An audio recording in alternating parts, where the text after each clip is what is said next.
The servant or the slave doesn't dine the same place the royals do. So he became wanted.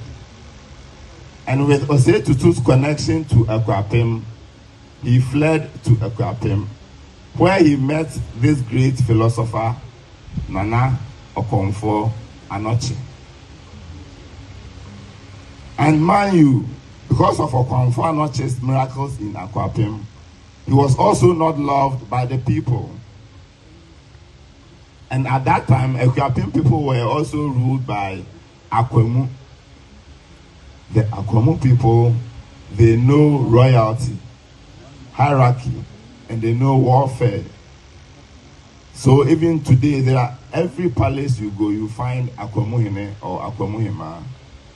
They dispersed their knowledge to all these clans.